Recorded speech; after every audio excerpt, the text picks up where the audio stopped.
नमस्कार, मैं हूं विवेक मिश्र। आप देख रहे हैं पीटीसी लाइव संवाद। इस समय हम बस्ती के जिले के कुआनो जो नदी है उसके शिवा घाट के पास में है। और कुछ दिन पहले ये पूरा इलाका जो आप देख रहे हैं, चारों तरफ यहाँ पर पानी ही पानी था। नदी का जलस्तर बढ़ा हुआ था, लेकिन इस बार चूंकि बरसात ज्यादा हुई थी तो बाढ़ आने से पहले, नदी का जलस्तर बढ़ने से पहले तमाम किसानों ने यहाँ पर पूरे क्षेत्र में धान की रोपाई कर दी थी। अब चूंकि ये तस्वीर आपको बदली हुई नजर आ रही है, लेकिन अगर आपको दूर दिखाना चाहें तो जैसे उस तरफ पानी बढ़ा हुआ, वैसे पूरा इलाका चारों तरफ पानी पानी यहाँ पे था।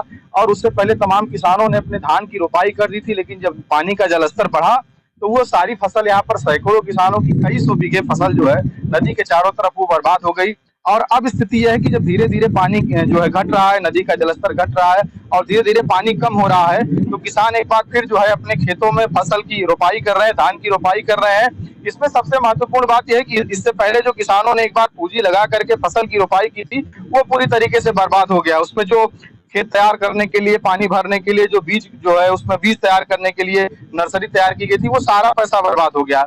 अब किसान दोबारा यहाँ पर धान की रोपाई कर रहे हैं। आप देखिए, हमारे सामने तमाम सारे किसान परिवार के लोग हैं जो दोबारा पूंजी लगा करके यहाँ पर फसल की रोपाई कर रहे हैं। और उनको ये उम्मीद है कि इससे जो है फसल तैयार होगी, उत्पादन होगा। लेकिन जो इससे पहले नुकसान हो गया है, उसकी भरपाई के लिए अभी तक ना तो तहसील प्रशासन, सीधे थोड़ा दिखाइएगा, ना तो तहसील प्रशासन से कोई आया है और ना जो स्थानीय लेखपाल है वो लोगों से मिले हैं कि जितना नुकसान हुआ है उसको लेकर के सरकार की तरफ से लगातार ये दावा किया जा रहा है जो किसानों का नुकसान है उसकी भरपाई की जाए।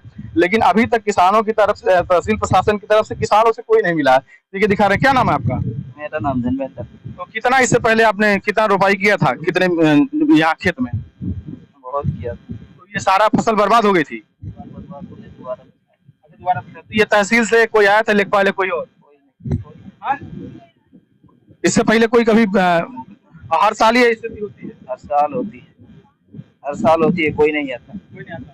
स्थानीय जो प्रधान है या कोई और कुछ बातचीत होती है? कुछ नहीं, मालूम ही नहीं पड़ता क्या होता है क्या नहीं। हम लोग अपने खेत में करते हैं, मजदूरी देते हैं, बैठाते हैं, पार्टी भाड़ा अपना ही। मतलब हर साल आपको 2 बार पूंजी लगाना पड़ता है? हाँ, वो तो लगाना ही पड़ता है। वो भी चला जाता है, वही किसका भरोसा नहीं। हाँ, अभी भी बढ़ सकता है। बारिश हो जाए अभी तो जो है फिर इसमें नुकसान हो जाएगा। नुकसान हो जाएगा, कोई फायदा नहीं। इससे पहले कभी कुछ इससे पहले कभी कोई आया कुछ बातचीत करने की जरूरत? कुछ नहीं है इनका।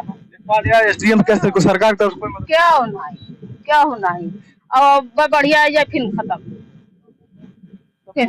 फिर बर्बाद। तो मोल लेके खाए मिले और पैसे मिले, वैसे मिला खाए।